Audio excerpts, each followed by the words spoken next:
في الإصلاح الاقتصادي، يعني كما قلت سيادتك، فعلا ذهبتم إلى اجتماعات الربيع للIMF والورلد بانك، ودي صحيح. أول مرة من سنوات 15 سنة تقريبا. لكن الحقيقة لفتني في خطاب القسم حين قلت لا مافيات، لا تخريب، لا تبييض أموال، لا تهاون في حماية أموال المودعين، صحيح. وهذه قضية أساسية طبعا.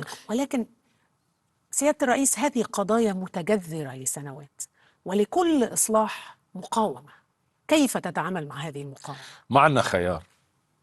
نابليون بيقول لا يوجد كلمة مستحيل إلا في قاموس الضعفاء. مشان هيك الأمن والقضاء بيمشوا مع بعض. مشان هيك هلا عم نعمل تشكيلات القضائية ونحط القضاة مناسبين بالمكان المناسب، يلي بياخدوا قرارات بدون خوف وبدون أي تأثير خارجي عليهم، يعني مذهبي، طائفي، حزبي، اللي بدك إياه. وبلشنا نفتح ملفات. ما عندنا خيار. برجع بقول يا بدنا نستسلم، وهذا مش موجود بقاموسنا، يا اما بدنا نتجه باتجاه حل هالمشاكل، رغم يمكن بعض يجرب يقاوم هالشيء، ولكن